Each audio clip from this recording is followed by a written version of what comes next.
Hello and welcome to GATE Curators. हम लोग अपने data structure full lecture series में पढ़ रहे हैं लीनियर डेटा स्ट्रक्चर क्यू, और क्यू के हम वेरिएंट्स देख रहे थे। लास्ट लेक्चर में हमने देखा था D Q, W ended queue, और डब्ल्यू एंडेड क्यू के दो वेरिएंट्स, इनपुट रेस्ट्रिक्टेड और आउटपुट रेस्ट्रिक्टेड। और लास्ट लेक्चर में मैंने बताया था कि नेक्स्ट लेक्चर जो होगा वो हमारा प्रायोरिटी क्यू होगा। अब प्रायोरिटी क्यू पढ़ने से पहले हमें प्रायोरिटी जानना चाहिए, क्या होता है प्रायोरिटी। जैसे आप लोग डेली लाइफ में जैसे बोलते हो कि ये काम मेरे प्रायोरिटी में है, जैसे आईपीएल चल रहा है तो मैच देखना मेरे प्रायोरिटी में है, शाम में मैं पढ़ाई करूं या ना करूं और कोई काम करूं ना करूं, मैच जरूर देखूंगा। ये प्रायोरिटी क्या बता रहा है कि और सारे काम जब तक ये चलेगा, जब तक मैच चलेगा, 8 बजे से 11 बजे तक आईपीएल का मैच चलेगा, तब तक तो हम मैच ही देखेंगे, यही प्रायोरिटी है। या फिर अगर पढ़ाई प्रायोरिटी है जिसकी, तो उसके लिए फिर कोई फर्क नहीं पड़ता, उसकी प्रायोरिटी पढ़ाई है तो वो चाहे और जो भी कुछ चले वो पढ़ाई ही करेगा। तो यानी कि हर एलिमेंट का, जैसे अब तक हम लोग क्यू में केवल वैल्यूज को रखते थे और सारी वैल्यूज समान थी, और एक एंड था जो हमारा फ्रंट एंड था या लेफ्ट एंड जिसको हम बोल रहे थे डब्ल्यू एंडेड क्यू में, वहीं से वैल्यू डिलीट हो रही थी, और एक एंड था वहीं पे वैल्यू इंसर्ट हो रही थी। अब ये एंड वाला कॉन्सेप्ट है वो खत्म है। आएगी वैल्यू जहां पे किसी एंड पे जहां आना है उसको आए, आने से हमको ज्यादा मतलब है नहीं, आने का बस टाइम हम रिकॉर्ड कर लेंगे कब वैल्यू आई। जब तक हमारा हाईएस्ट प्रायोरिटी का काम खत्म नहीं हो जाता तब तक हम अगला काम करेंगे नहीं। तो हर वैल्यू के साथ या हर नोड के साथ, हर एलिमेंट के साथ या हर टास्क के साथ एक प्रायोरिटी असाइंड होती है या एसोसिएटेड होती है, और उसी प्रायोरिटी जिसकी हाई होती है उसको हम लोग मानते हैं कि हाई प्रायोरिटी का है, और उस जब तक वो टास्क रहेगा तब तक हम किसी और को डिलीट या प्रोसेस नहीं करेंगे।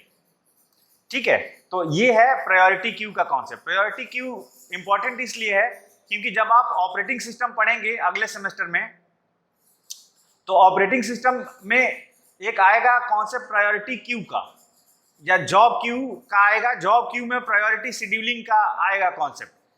तो वहां पे प्रायोरिटी क्यू का कॉन्सेप्ट बड़ा इंपॉर्टेंट हो जाता है कि जो हाईएस्ट प्रायोरिटी का प्रोसेस होगा वो पहले एग्जीक्यूट होता है। तो अभी हम उसकी ज्यादा चर्चा नहीं करेंगे, अभी हम सिंपल प्रायोरिटी क्यू पढ़ते हैं, क्या होता है, किस तरीके से रिप्रेजेंट होता है प्रायोरिटी क्यू लिंक लिस्ट और एरे के फॉर्म में, कैसे अगर उसकी हमें एल्गोरिथम डेवलप करनी है उसमें इंसर्शन डिलीशन की, तो कैसे हम लोग एल्गोरिथम डेवलप कर सकते हैं प्रायोरिटी क्यू में। यही हमारे इस लेक्चर का कंसर्न है। तो आइए हम लोग डिटेल में स्टार्ट करते हैं। तो हमें प्रायोरिटी क्यू देखना है। प्रायोरिटी क्यू में प्रायोरिटी किसी एलिमेंट को असाइन रहेगी, और जिस एलिमेंट की प्रायोरिटी सबसे ज्यादा होगी वही सबसे पहले प्रोसेस होगा। तो प्रायोरिटी क्यू वो क्यू होता है जिसमें हर एलिमेंट की एक प्रायोरिटी असाइन होती है, और सबसे ज्यादा जिसकी प्रायोरिटी होगी वही पहले प्रोसेस होगा, उसी की प्रोसेसिंग पहले होगी। लेकिन अब इसमें कुछ चेंजेस भी तो आ सकते हैं, जैसे एक ही प्रायोरिटी के दो लोग, जैसे अगर आपको प्रायोरिटी अभी तक समझ में नहीं आई तो आप इस एग्जांपल से समझिए। सपोज करिए कि आप अपनी क्लास में बैठे हैं, क्लास में सारे स्टूडेंट्स बैठे हैं, 50 स्टूडेंट्स हैं, 50 स्टूडेंट्स हैं क्लास में, आप सब लोग बैठे हैं अपना हंसी मजाक कर रहे हैं अपने तरीके से। कोई एक और स्टूडेंट आया, 51 स्टूडेंट और आया, तो आपको कोई फर्क नहीं पड़ता, आप उसी तरीके से अपनी एक्टिविटी, हंसी मजाक, खेल कूद, लंच वंच जो कर रहे होते हैं क्लास में, वो सब जारी रहता है उसी रफ्तार से। लेकिन जैसे ही ये 50 का 51 हो गया, आपकी सेहत पे कोई फर्क नहीं पड़ा। लेकिन जैसे ही टीचर आ जाता है वैसे ही आप अपना हंसी मजाक और ये सारी चीजें बंद कर देते हैं। टीचर को हाई प्रायोरिटी असाइन करते हैं आप कि अब ये आ गए हैं, अब ये जो कहेंगे बातें, अब ये पढ़ाएंगे तो हमें पढ़ना है। बाकी आपके जो स्टूडेंट्स आ रहे थे वो सेम प्रायोरिटी के थे, उनसे आपको कोई फर्क नहीं पड़ता। अब जैसे कभी ऐसा हो जाए कि एक साथ कभी कभी 2 टीचर भी तो आ जाते हैं क्लास में, एक टीचर है तब तक दूसरा आ गया, तो ऐसी सिचुएशन है, मतलब एक से ज्यादा ऐसे एलिमेंट क्यू में एग्जिस्ट करने लगे हैं जिनकी इक्वल प्रायोरिटी है। तो अगर ऐसा कुछ होने लगे कि एक ही टाइम पे एक से ज्यादा सेम प्रायोरिटी के आने लगे, तो उसमें से हम लोग अब देखते हैं आने का समय। जैसे सेम प्रायोरिटी के 2 हैं, तो जो पहले आया है हम लोग उसको प्रोसेस कर लेते हैं। इस तरीके से करके हम और चीजों को देखते हैं। प्रायोरिटी क्या होती है? प्रायोरिटी एक नंबर होता है या कोई भी नोटेशन जो जहां पे हम हायर लोअर इस तरह की चीजें कर सकें, जनरली हम नंबर्स को ही प्रायोरिटी के फॉर्म में असाइन करते हैं। जैसे अब मान लीजिए किसी की प्रायोरिटी दी है 1 और किसी की प्रायोरिटी दी है 10, तो अब हम 1 वाले को हायर प्रायोरिटी माने कि 10 वाले को हायर प्रायोरिटी माने? तो जनरली ये रूल है कि लोअर नंबर जो है, छोटा नंबर जो है, lower number represents higher priority. जो छोटा नंबर है वो हायर प्रायोरिटी को, यानी प्रायोरिटी 0 प्रायोरिटी 1 से ज्यादा होगी, प्रायोरिटी 1 प्रायोरिटी 2 से ज्यादा होगी, प्रायोरिटी 2 प्रायोरिटी 10 से ज्यादा होगी। इस तरीके से जो छोटे नंबर हैं वो हायर प्रायोरिटी को रिप्रेजेंट करते हैं। अब अगर हम प्रायोरिटी क्यू का लिंक लिस्ट रिप्रेजेंटेशन बनाना चाहें तो कैसा बनेगा? जैसे हमें हर नोड में क्या क्या इंफॉर्मेशन रखनी होगी। अभी तक तो हम दो चीज रख रहे थे कि एक तो इन्फो रख रहे थे या डेटा, और एक हम रख रहे थे एड्रेस ऑफ नेक्स्ट। अब हमारे पास एक तीसरी फील्ड आ जाएगी और उसको हम लोग बोलेंगे प्रायोरिटी।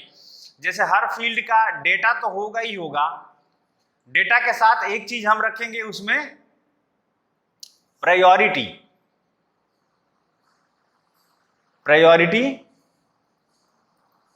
और प्रायोरिटी के साथ साथ एक हम रखेंगे address of next node, address of next, इस तरीके से। तो अब कोई नोड होगी अगर प्रायोरिटी क्यू की तो वो इस तरीके की दिखेगी। अब जरा हम एक बना लेते हैं अपनी प्रायोरिटी क्यू देखने के लिए कि क्या है, कैसे रिप्रेजेंट होगा, और उसी को हम लिंक लिस्ट के फॉर्म में रिप्रेजेंट कर दें और उसी को हम एरे के फॉर्म में रिप्रेजेंट कर लें। जैसे ये है, सपोज करिए हमारी वो लिंक लिस्ट जो प्रायोरिटी क्यू के फॉर्म में रिप्रेजेंट हो रही। सपोज करिए इसमें A है और इसकी प्रायोरिटी है 1, और यहाँ पे B है, इसकी प्रायोरिटी है 2, और यहाँ पे C है, C की प्रायोरिटी भी है 2, और C के बाद है हमारा X, कोई एलिमेंट X की प्रायोरिटी भी है 2, X के बाद है कोई हमारा D एलिमेंट, D की प्रायोरिटी है 3, D के बाद सपोज करिए E है, E की प्रायोरिटी भी है 3, इस तरीके से E के बाद F है, F की प्रायोरिटी है 3, और F के बाद G है, G की प्रायोरिटी है 5।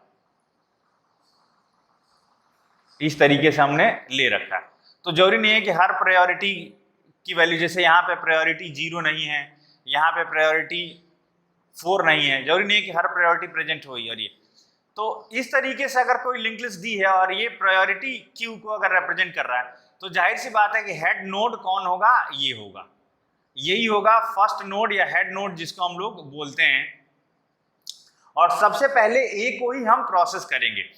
ए के बाद देखिए बी, सी और एक्स, इन तीनों की सेम प्रायोरिटी है। तो अब जो फर्स्ट नोड के तरफ है हम लोग ये मान लेते हैं कि ये इसी का अभी ए के बाद जस्ट यही आया और इसी की बारी है। अगर हम एक खत्म होने से पहले कोई दूसरा नोड आ जाए जेड और जेड की प्रायोरिटी 1 रहे तो ए के बाद में हम लोग ऐसे और बी के पहले इस तरीके से इंसर्ट कर देते हैं प्रायोरिटी क्यू में, अगर इंसर्ट करना होगा तो ये तो है। अगर इसका हमें एरे रिप्रेजेंटेशन बनाना हो, किसी प्रायोरिटी क्यू का अगर हमें एरे रिप्रेजेंटेशन बनाना हो तो जाहिर सी बात है हमें 2 एरे चाहिए होंगी। एक एरे में तो हमें ये वैल्यूज को रखेंगे और एक एरे में हम प्रायोरिटी को रखेंगे। 2 एरे चाहिए तो हम लोग इसको बना लेते हैं 2 dimensional array. Array representation priority queue का कैसे करेंगे हम लोग? इसको हम बना लेते हैं 2 डायमेंशनल एरे, और यहाँ पे देख लें कौन कौन सी प्रायोरिटी किस तरीके से रहती है। तो इधर जो होंगे वो प्रायोरिटी है और इधर है टाइमिंग का, कि मतलब कौन सा टाइमिंग या ऑर्डरिंग हम उसकी कह लें। तो जैसे प्रायोरिटी यहाँ पे 1 प्रायोरिटी प्रेजेंट है, 2 प्रायोरिटी, 3, 4, 5 तक प्रायोरिटी यहाँ पे प्रेजेंट है। एरे रिप्रेजेंटेशन बना रहे हैं, 2 डायमेंशनल एरे है, ठीक है, 2 डायमेंशनल एरे है जिसको हम मैट्रिक्स बोलते हैं। इधर पे 1 2 3 4 5 इस तरीके से इधर भी नंबर हम लिख लें।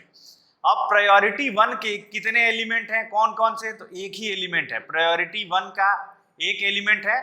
बाकी सारी जगहों पे इस पूरी एरे में 2 डायमेंशनल एरे है, इस रो में बाकी सारे जगहों पे नल प्लेस कर देंगे हम लोग, ठीक है, नल को ऐसे हम रिप्रेजेंट कर दे रहे हैं, नल, बाकी सारी जगहों पे हम नल प्लेस कर देंगे।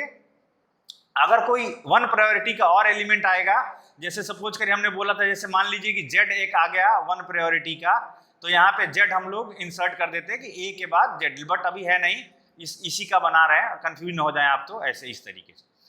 फिर इसके बाद आता है आपकी 2 प्रायोरिटी का है, B है, B के बाद C है, C के बाद X है, तो ये 2 प्रायोरिटी के। 3 प्रायोरिटी के कौन कौन से मेंबर्स हैं, 3 प्रायोरिटी का D है, एक E है और एक F है। उसी तरीके से 4 प्रायोरिटी का क्या है, 4 प्रायोरिटी का कोई नहीं है, तो सब जगह पे नल। 5 प्रायोरिटी का G है और बाकी सारी जगहों पे हम रख देंगे नल को, ये नल हम इससे रिप्रेजेंट कर रहे हैं इस तरीके से। तो ये है किसी प्रायोरिटी क्यू का एरे रिप्रेजेंटेशन, जो ये क्यू दी हुई है उसका हमने एरे रिप्रेजेंटेशन बना लिया। 2 डायमेंशनल एरे इसलिए ले लिया क्योंकि हमारे पास 2 है, एक तो कुछ प्रायोरिटीज हैं और एक तरफ कुछ वैल्यूज ऐसी हैं जो एक ही प्रायोरिटी की सेम वैल्यूज हैं। अब यहाँ पे अगर 50 तक होते तो इस रो को हमें या कॉलम नंबर ऑफ कॉलम्स हमें 50 बढ़ाने पड़ते, लेकिन यहाँ पे छोटा ही है तो इस तरीके से हमने बना लिया। अगर कभी कोई ऐसे दे दे और उसमें पूछे कि इसका आप एरे रिप्रेजेंटेशन बनाओ, तो ये आप थोड़ा ध्यान रखिएगा कि इस तरीके से प्रायोरिटी क्यू का एरे रिप्रेजेंटेशन बनता है, ठीक है। अब जरा हम देख लें इसमें एल्गोरिथम की इंसर्शन और डिलीशन कैसे होगा। तो आइए हम लोग क्यू में, प्रायोरिटी क्यू में कैसे एलिमेंट हम प्रायोरिटी क्यू से डिलीट कर सकते हैं, ये हम लोग देख लेते हैं यहाँ पे।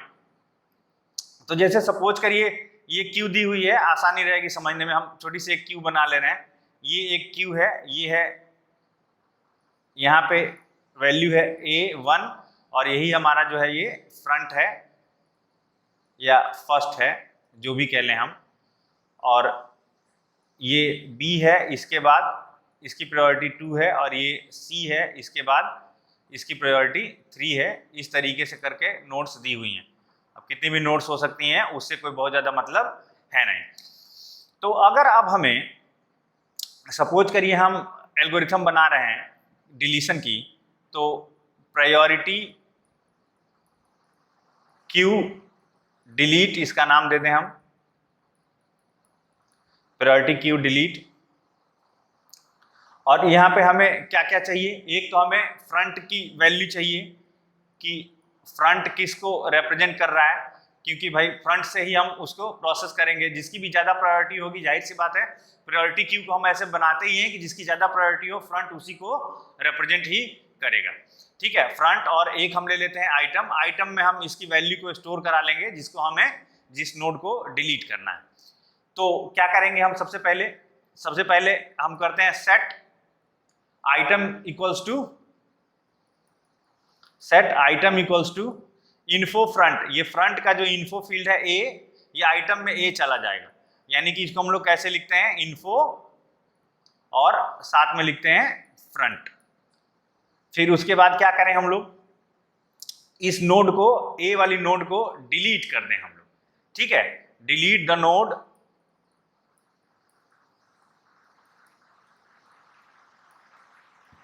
Pointed bye front. कैसे डिलीट होता है, अब यहाँ पे जो हमने लिंक लिस्ट से नोड डिलीशन की लॉजिक बताई है वो अप्लाई कर देंगे। आप एक टेम्प ले लेंगे, टेम्प में इसका एड्रेस स्टोर करा देंगे और उसके बाद टेम्प के नेक्स्ट पे फ्रंट को भेज देंगे, और इस तरीके से करते हुए वो पूरा, आप अगर आपको आ जाता है एग्जाम में ऐसा लिखने को, तो आप केवल अगर 4-5 नंबर में होता है इस तरीके से, तो केवल आप ये नहीं लिख सकते हो, आपको पूरा फ्रंट से डिलीशन की लॉजिक लिखनी पड़ेगी, जो मैं ऑलरेडी बता चुका हूँ। तो एक ही काम रिपीट हो जाएगा। आप पीछे वो वीडियो जाके लिंक लिस्ट वाला देख लीजिए, अगर आपको प्रॉब्लम है कोई तो समझ में नहीं आ रहा, तो मैं उस लिंक को, उस वीडियो को इसमें लिंक कर दूंगा, इस वीडियो से सजेशन में दिखाएगा जहाँ पे हमने लिंक लिस्ट से नोट डिलीशन का किया हुआ है वहाँ पे, ठीक है। डिलीट करने के बाद सपोज करिए ये नोट डिलीट हो गया। अब जो हमारा फ्रंट है, जो नेक्स्ट है प्रायोरिटी में, उसको रिप्रेजेंट करना चाहिए, तो इस नोड को रिप्रेजेंट करना चाहिए। तो क्या करें हम लोग, लिख दें set the front node, set the front to next available priority. जो भी नेक्स्ट अवेलेबल प्रायोरिटी है वहां पे हम फ्रंट नोड को, यानी कि फ्रंट जो है, अब ये नोड जब डिलीट हो जाएगी तो फ्रंट किसको रिप्रेजेंट करने लगेगा, फ्रंट जो है वो यहाँ चला आएगा, इसको अब फ्रंट नहीं रिप्रेजेंट कर रहा, ठीक है। और उसके बाद प्रोसेस आइटम, जो भी आप काम कर रहे हो, इसको जिस भी लिए आपने क्यू में रखा था और अब आप इसको निकाल लिए हैं बाहर क्यू से, तो उस पर आप अपना ऑपरेशन परफॉर्म करिए, जो भी करना है। प्रोसेस आइटम का ये मतलब है। और उसके बाद अब हो गया, हमें बस केवल एक नोट डिलीट करनी थी, एंड।